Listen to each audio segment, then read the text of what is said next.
ceux qui va procurer va bunga pour une semaine et bon biso banzeta ko kauka banzeta mo besu ba ko bunga parce que soit selon famille naie baza ko suspecter dossier o ya mbongo ebele penza o batangi montante o ya bane ko landela eza peut-être pour nango nde msusu aza enlevé selon famille naie na tweet o ndeko pero loi arele Jean-Marc Kabundo tisipo aza na kasho tomoni parti naie tomoni bato UDPS baza ko critiquer parti o botala bato muke 2 personnes 3 personnes ba marché alors bazo critiquer bazo seka parce que bato à Jean-Marc Kaboun baza ebelete parce que marche na bango ils ont impact selon bango ya Kabila yoka qui croyait que en Shadari a revendre na mabele aganga bobo mabiso ya Kabila ayoka na aja Shadari nkolo Kabila mabenga yaya ezali faiblesse bato ba ki ba kondilo ba kiti et ba comme faible. C'est la gratuité de l'enseignement, madame, vous avez dit que c'était une réussite. Vous savez ce que ça veut dire? Gratuité de l'enseignement? Oui, c'est bien. L'enseignement peut être gratuit. Mais attendez, c'est quelle qualité d'enseignement?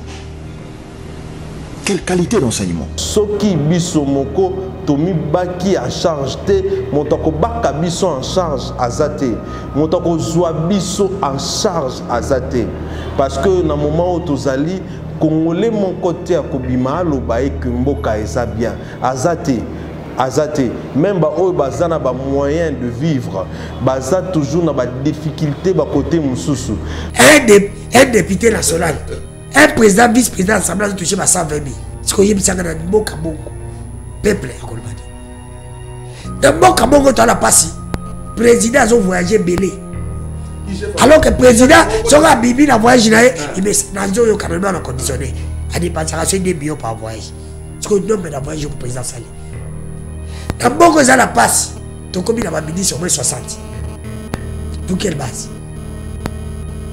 na mboka za la pasi botie ba tu préparer son bi courant na ibe courant ga zo consommer côté c'est que dans le barayango beaucoup un enfant envoûté à qui on donne un couteau.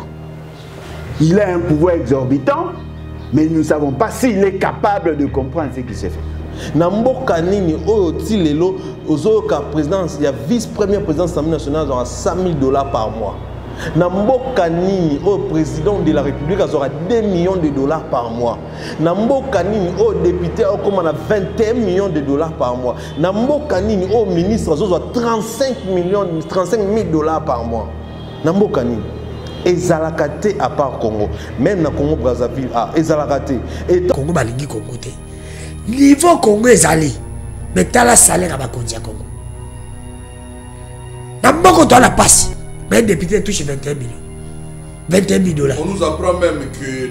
Il y a des choses beaucoup plus sérieuses qui doivent attirer notre attention. C'est d'abord la sécurité des Congolaises et Congolais et aussi surtout les sociales. Vous savez, nous sommes dans un pays potentiellement riche, mais après, on ne sait pas vivre ces richesses. C'est plutôt ceux qui viennent au pouvoir qui, du jour au lendemain, vous sentez que franchement, ils sont riches, quoi. Donc, la richesse de ce pays se reflète aux dirigeants. Et comme un moment où il faut tout se prendre en charge, il y a un éveil patriotique. Et ça éveil patriotique, il y a solo. Il y a un éveil patriotique, tout le monde va na kit ah no ganga facha la magiloso, facha zongsa boy, facha kenaki boy, facha salibo, il y a lokuta. Pour comprendre. Biso tous après. Il y a quoi accompagner, les Congolais sont conscients, ils sont tellement pensa ya solo pour nous défendre, pour nous la souveraineté na bango. Alors comment vous voulez que mbongo bozwaki yango bo pesi, il faut d'ailleurs mutalibo ma pour le baba. Car mutalibo manda wo ko baba. Ono mbongo e bonga ba pesi asa na seni, ba pesi ba bakse ba fonctionnaire ça. Ba bakse ba fonctionnaire ça na budget. À part Moutaliboma, peu Batamaboma, on peut gagner la balaba. Moutaliboma nda wa koloba, batali Moutaliboma nda wa koloba. Faut d'ailleurs Moutaliboma balaba. Nyoso, tokoki ozangelo roté. Et ça fait très mal. Mboka kwa Congo ba ozangelo kolia. Mabele za riche, mais tozangelo kolia. Mboka kwa Congo taka fumba kata na fleuve, to pe na océan, mais tozanga mayo mela. Est-ce que c'est normal? Mboka kwa Congo la potentialité électricité toi na ngwa toko tongata 400 barrages mais tozanga ka courant bato bako souffrir na makamonio soana bamsu baza ko se réjouir na mbongo wa l'état bako kanga bango te bako condamner bango te bakangi bango lelo lobi babimi siko bolingi to vanda ka bongo to bolinga ngana ka anando lo baka boy so bakangi ngande bo sepeli. Non, il faut makamo changer. Il faut tout changer de discours. Il faut mettre... Parce que le Congo a les moyens de produire. Le Congo, la première richesse du Congo, c'est l'homme. C'est un potentiel incommensurable. La population congolaise, elle est patriotique, elle aime son pays, elle veut y travailler. Et la foi, de foi, c'est nous, les politiques, qui décevons malheureusement cette population. Mais je crois qu'il est grand temps que les choses changent. Et nous pouvons les changer ensemble. Il n'y a aucune personne qui apportera un changement dans ce pays seul. Non, non. La personne impulse les changements. Et nous, en tant que population, nous accompagnons. Arrêtons de rêver. M. Tshisekedi a lamentablement échoué.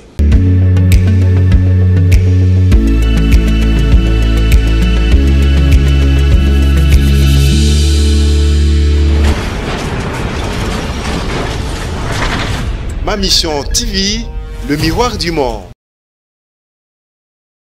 Voilà, ma mission au cœur des actualités, réfléchissons pour notre pays. Chers internautes, fidèles abonnés, bonjour, bonsoir, bon après-midi et bienvenue dans votre émission Réflexion qui est présentée par moi, Alexis Wechi. Mbote bisika tubo kolanda biso. En tout cas, boye malam une émission na bino alelo, où ils allaient présenter nangande ko na bino Alexis Wechi. Tu es poto sur l'actualité politique mwandambu mais mingi to sur la éveil patriotique, vrai éveil patriotique automesani ko sala mikolo normalement ezali pour préparer la population na biso ko talisa penza population na biso que na moment tozali toko kite ko talela nani topé nani pona kozwa bonsomi en solo ya biso. Alors moment tozali ezali moment où faut biso mokoto telema lokola moto moko to luka ko tia ya biso mokonzi ko luka solution ya solo pona mboka na biso 2023 ezaka la mingité ceux qui to vont tokangi maboko en tout cas to rozala dessus encore une fois ça c'est sûr. Voilà, mais avant tout, je voulais n'atteindre la bino, moi 2-3 titres, il y a l'actualité parce que tu as moi l'icoloana, après tu as éveil patriotique. Voilà, les militants de la Israël Mutombo, m'ont tweeté.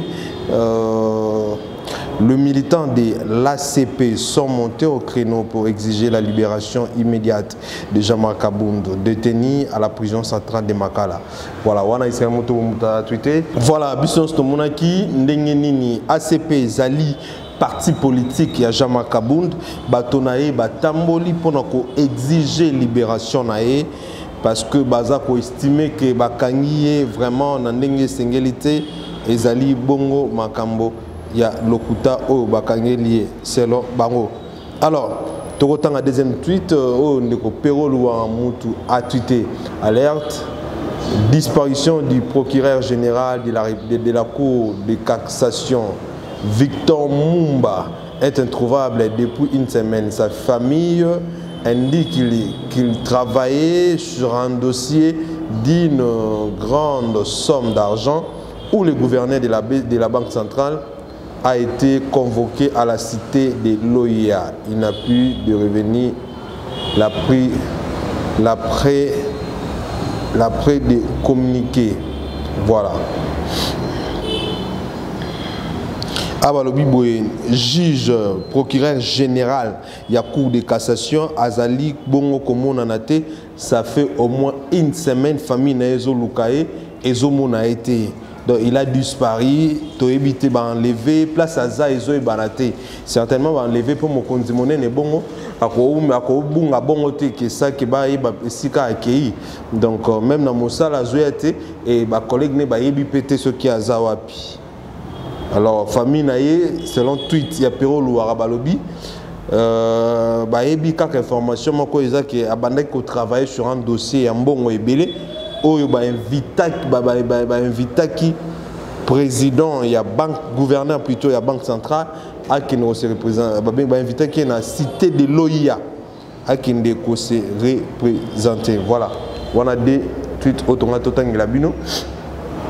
Alors on va tout côté na éveil patriotique nanga qui vraiment ko meka ko balaye moi muke sur makama Jean-Marc Abound tu sais quoi azana kacho tout moni parti naie tout moni bat UDPS baza ko critiquer parti au la batu muke 2 personnes 3 personnes ba marcher alors bazo critiquer bazo seka parce que bato Jean-Marc Abound baza ebelete parce que marche na bango ils ont un impact selon bango alors ils sont en train de se réjouir ya comme on a que Jean-Marc Abound aza toujours na kacho ngai na salaka toujours interpellation na bato bana pouvoir ka bonde na salaka na temps Kabila zalaki je disais toujours que lelo okoki ozana pouvoir mais loba ki yeba que pouvoir et kozala ya yote pour na libela okozana pouvoir lelo lobi mususu bakoya ndenge na pesa toujours exemple Emmanuel Ramazani Shadari ndenge Shadari alobaka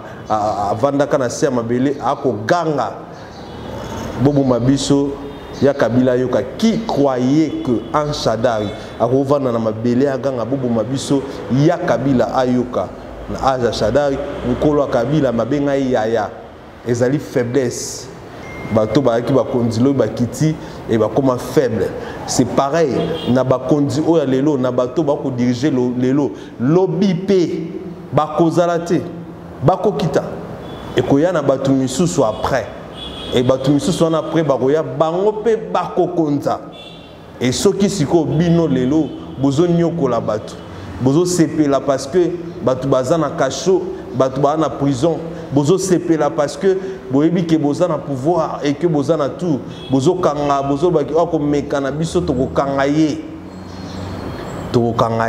après déjà il moko lobaki mababa boloke ko tonda et comme lokola moi eloko moi ya fier ndenge Jean-Marc Abound ana kati ya kacho bino boza ko se réjouir mais boyeba ke mokili eza tout à tout voilà pour la procureur tu as le lobate bino mo boyoki selon l'information aujourd'hui a disparu pour une semaine mais que pendant une semaine que ces derniers temps et comme il bangisa mwandam ce qui va procurer va ko bunga bo une semaine et bon biso banzeta ko kauka banzeta mo besu ba ko bunga parce que soit de selon famille naie baza ko suspecter dossier o ya mbongo ebele penza o batangi montante o ya bane ko landela eza peut-être pour nango nde msusu aza enlevé selon famille naie na tweet o ndeko pero loi arele très bien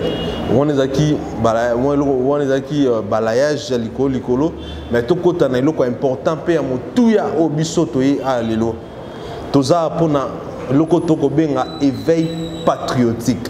Éveil patriotique ezali kotalisa bakongomani bakongolais nyonso que soki biso moko tomi baki en charge te motako baka biso en charge azate motako zwa biso en charge azate parce que na moment où tozali congolais mon côté akobima aloba que mboka eza bien azate azate même ba oyo bazana ba moyen de vivre baza toujours na ba difficulté ba côté mususu pour kotalisa que mboka eza bien te Congo mon côté ni na lobby tous les dans le quatre coins de notre pays tokomona ata côté mon côté ba kolba ke biso a toko vivre paisiblement ezate bomoni ba conflit ethnique ndenge tomboki mikolo bateke na bayaka kuna eza koinda batu bako kufa chaque jour na maindo mekuna esika Rita Bola kuna za mokonzi kuna pe kuna moyente batu bako kufa chaque jour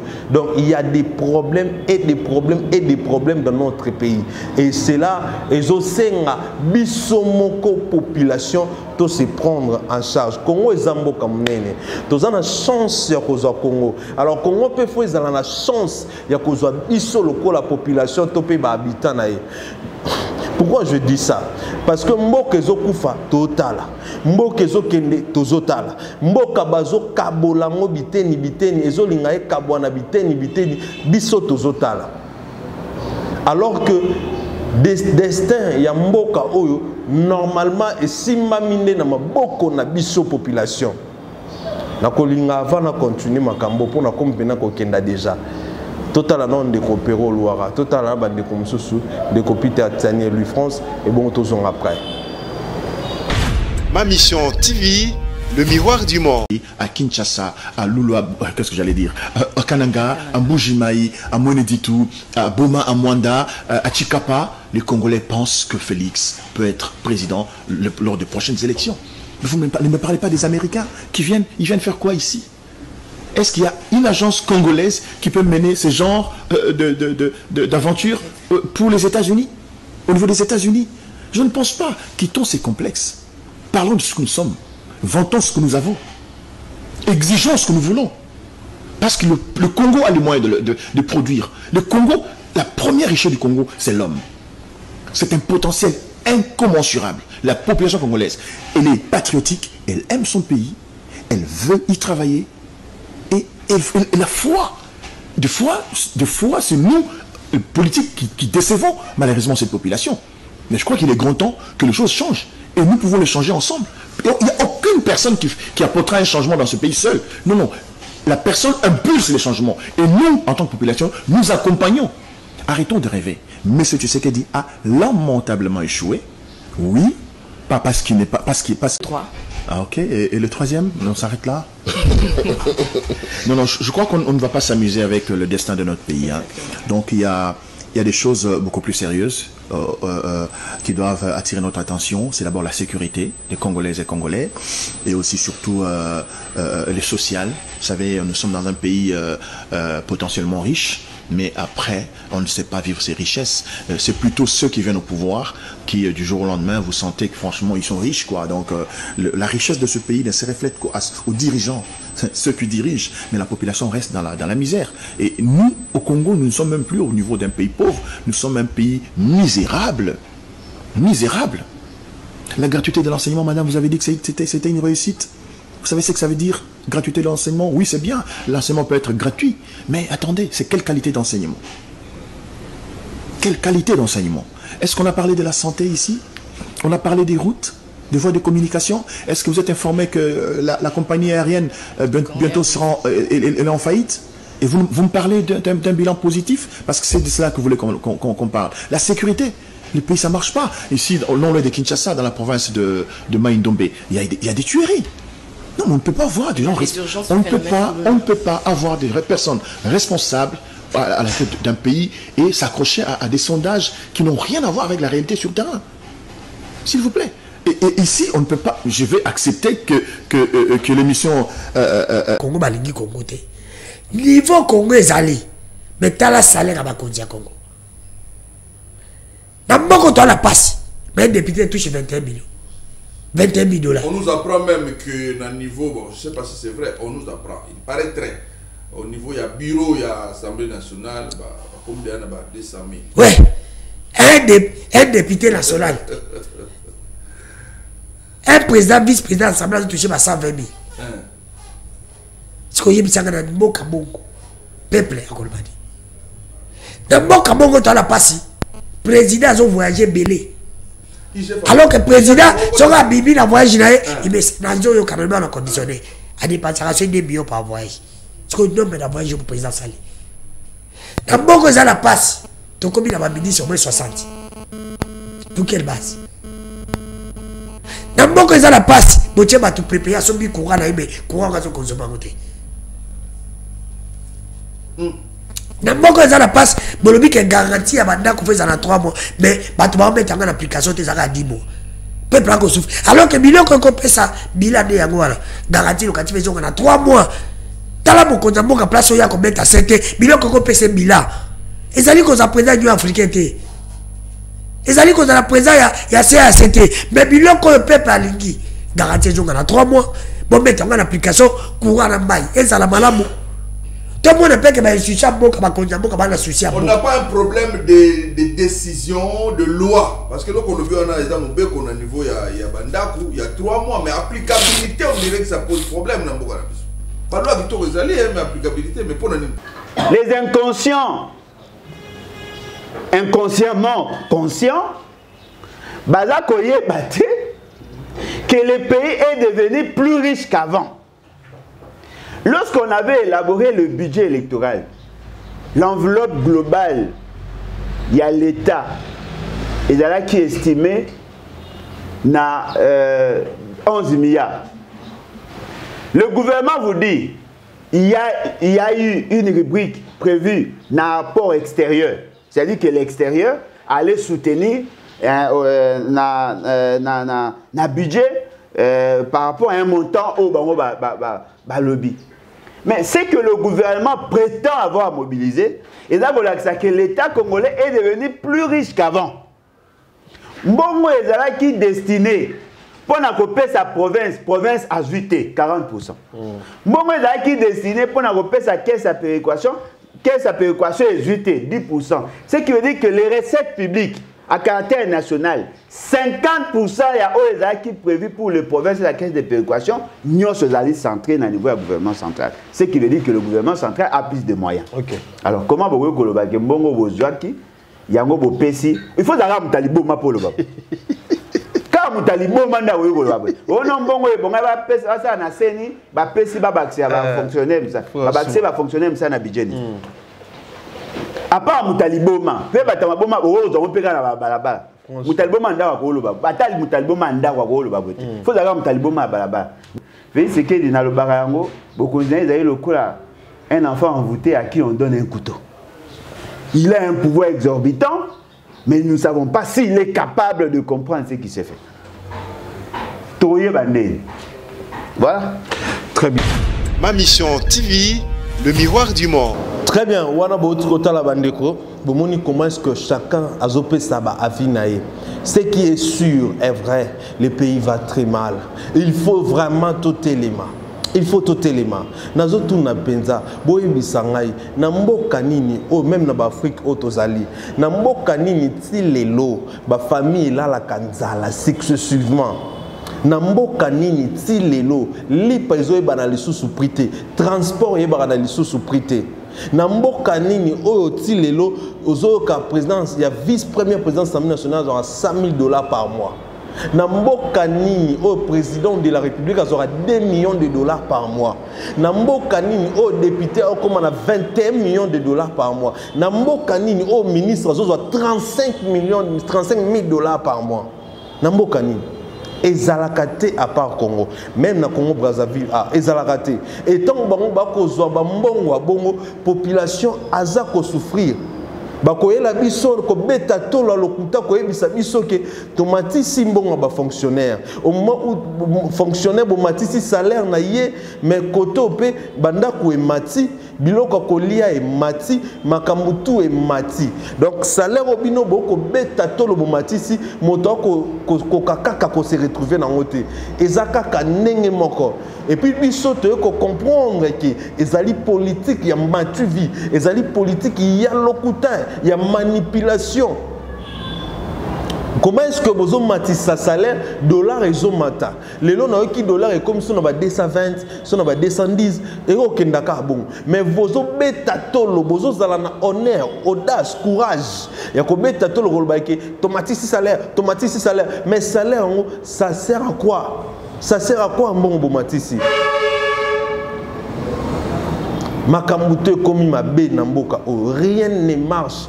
Nena lobaka toujours to vanda ka te pona kolba makam na sentiment pona kolba parce que to na haine envers mokonzi mboka eza NT parce que ngai ton bantu na ko ina jamais o aza monde konanga motolo bantu lokola ngai jamais na kozana haine nae to vanda ka awa pona ko dénoncer pona ko luka bon somi ya solo ya population na biso population azana pasi bozala kana Congo boyibi makam na zoloba. Au Bozana Congo, rassurez-vous que nous avons sabino makambuya solo. Côté coûte insécurité kolobate, boyebi comment est-ce que bakufaka chaque jour na est, il y a de millions de morts. Oh ezala ke bakufaka. Na moi makon, ça arrive na est de la République to enregistré 3000 2000 morts. Est-ce que c'est normal? Comme je dis toujours, batumususu na est On dirait babotama ka pour bakufara na bango. Comment est-ce que mutakola mkanatongo basali mute l'autre côté, yibité l'autre côté, na mabele na ye, mais babomi gratuitement pour na ba intérêt à batuma roboy. Et tozoloba, tozoganga, on dirait montazo mon abisote, yango tolobi, moment otokomi, ezali sous moment ya koluka ko ganga te, koluka koloba te. Et comme il moment où il faut tout se prendre en charge, il y a un éveil patriotique. Et ça éveil patriotique, il y a solo. Il y a un éveil patriotique, tout le monde va na kit ah no ganga, facha la magiloso, facha zongsa boy, facha kendaki boy, facha salibo, il y a lokuta. Oyo ezate bato moko boye baye kovanda a po baloba mama lokuta après babeta matolo te oyo ezate oloba ngo mpona mbongo te mpona esengo te mpona NT ezate oloba ngo parce que il faut toloba ngo parce que to remarque que mboka na biso ezokenda mabe makasi moto nyonso on dirait bayokanaki bango nyonso ba incompétent. Incompétence totale, qui mouille, corruption. Mokonza mboka ye alobi eke ndenge na yebo le kwa liboso na kobundisa ezali corruption. Toki même kasala ki même agence ya corruption. Mais rien ne change. Corruption comme mata. Na Congo jamais comment na makam kosala légalement et comment presque impossible. Na mboka na biso nyonso comme mafia.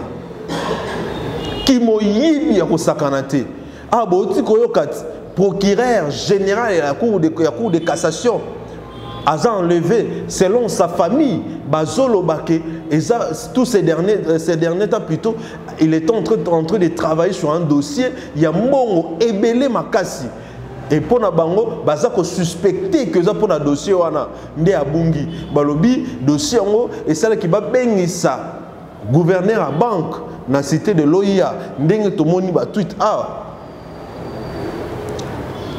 makamna zoloba bokendo retourna Gilles Lingeti malgré il pas convaincant na ngate na façon de travailler na e bokendo retourna ya ko ebisa bino c'est-à-dire corruption eza na niveau ya kosanganati désordre total ki boudiki Baël va ici biso que non, to comme ma diplomatie agissante, tozo ça la diplomatie agissante, mais on a plutôt que ça diplomatie qui boudiki, tozo bate to uti wapi, to komi wapi, tozo kende wapi.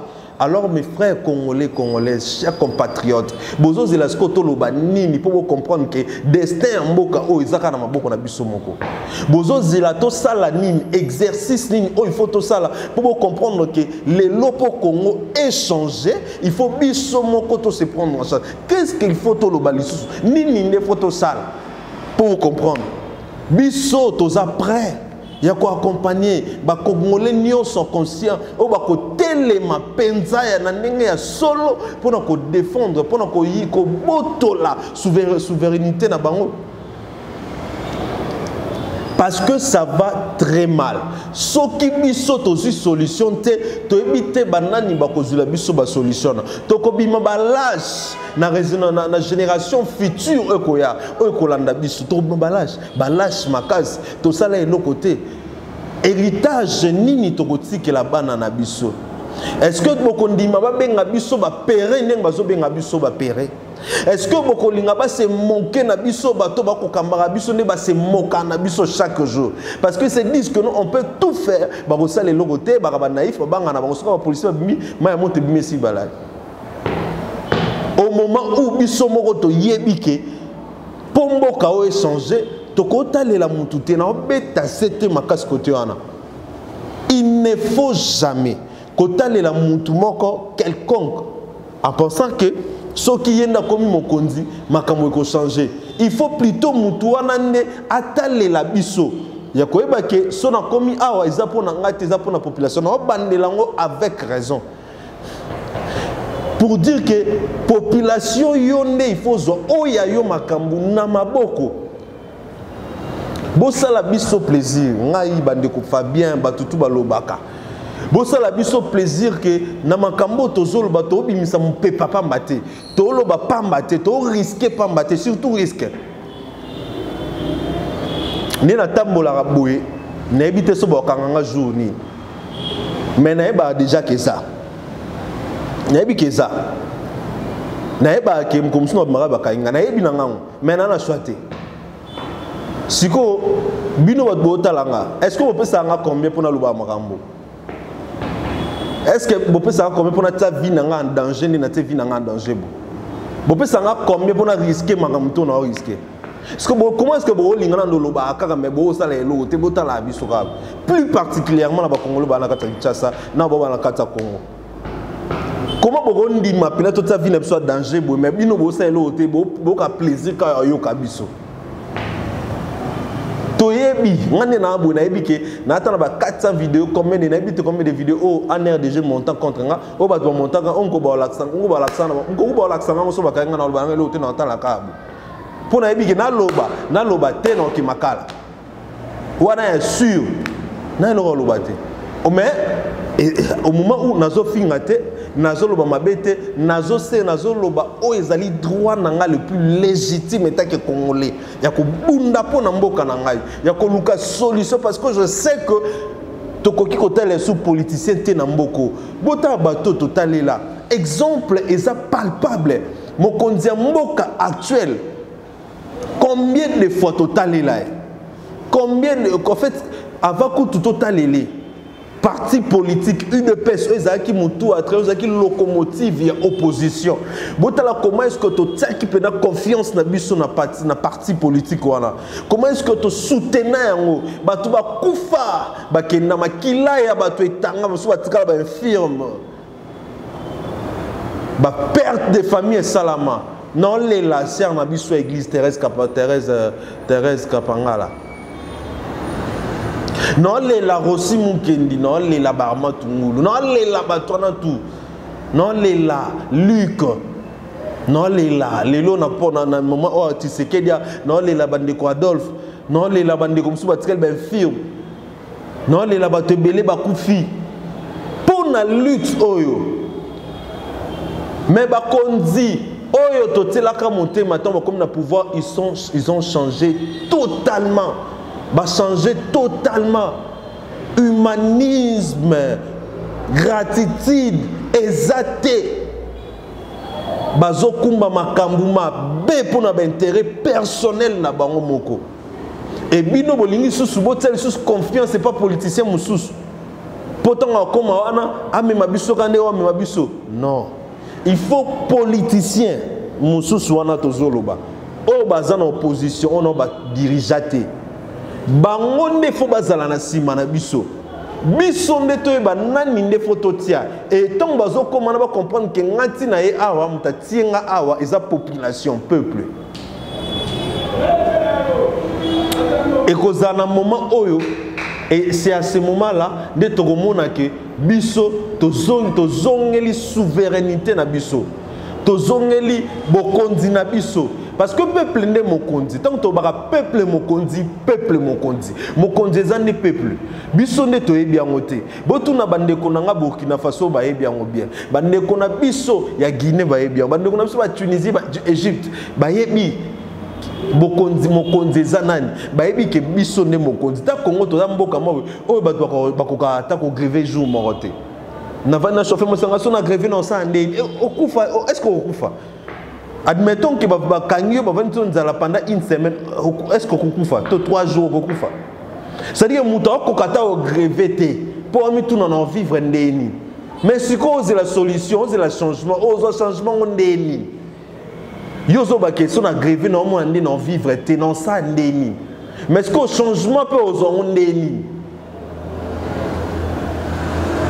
Bato basalaka makambo wana bato batelemaka bato basalaka ke gouvernement yoka bango na bamboka misusu baleki biso na nini baleki biso na eloko te bana maboko mibale makolo mibale misu mato ikande mona biso wako ba dinosaure te. Alors moi je pense à ce que et je dis pour mboka na biso échanger il faut biso population tout se prendre en charge. Le Congo va très mal. Tu habites tout le bango na langue nini lisusu. Tu habites tout ça la nini lisusu. Pour na bino bo comprendre que mboka est bien te. Rien ne marche. Nanenga solo. Même au kondi mboka, yé moko esika vandi ayebi que rien ne marche. Ayebi que makambo ekende bien te. Ayebi. Peut-être oza limité. Peut-être oza bata sala lisusu nini. Alors, le col aïe a conclu qu'on limité toi à bata sala nini. C'est à notre tour. C'est à nous. Il y a qu'on récupérer ma affaire nabiso. Est-ce que ça non normal que chaque jour tout bandaka kolera chaque jour tout le lobaka qu'on a bien été qu'on une année 2 ans 3 ans 4 ans 5 ans 5 ans bah quand c'est 20 quand c'est 10 ans quand c'est 25 ans bah 25 ans quand c'est 40 ans bah 40 ans 60 ans et que ka bongo bah tout ba kufa ka bongo pays na biso kozala bien na biso bien-être ya mboka na biso ezo dépendre pe na mboka et bien-être plutôt ya biso ya vie ezo dépendre pe na mboka ezo dépendre mboka il faut pepe sa mboka et pe sa bakolo mboka ba avantage toi na pays au to benga pays les plus riches du monde oui eza lokutate toza très riche et puis plus riche du monde il y a solo toi na nyonso o batu ba lukaka nyonso to ko zangelo roté et ça fait très mal mboka kwa Congo batu ba zangelo ko lia mabele za riche mais to zangelo ko lia mboka kwa Congo taka fumba kata na fleuve to pe na océan mais to zanga mai omela est-ce que ça normal mboka kwa Congo la potentialité électricité toi na ngwa togo tongata 400 barrages mais tozanga ka courant au moment où to lo babwe to yoka ki batu su ba détourner ba centaines de millions to yoka ke batu su ba détourner ba 20 millions ba 50 millions ba 90 millions ba 200 millions ba musu ba tonga ba immeuble ba musu ba sala donc au moment où bato bako souffrir na makambo soana ba musu baza ko se réjouir na mbongo wa l'état bako kanga bango te bako condamner bango te bakangi bango lelo lobi babimi siko bolingi to vanda ka bongo to bolinga ngana ra anando lo baka boy so bakangi ngande bo sepeli non il faut makambo changer il faut tout changer discours il faut maintenant commencer à travailler il faut tout changer discours. Il faut travailler parce que l'air est grave, l'air est très très très grave. Chers compatriotes congolais, congolaises, il faut se prendre en charge. Ndamba koluba pona éveil patriotique à l'élo yango wana. Tosukia, au revoir.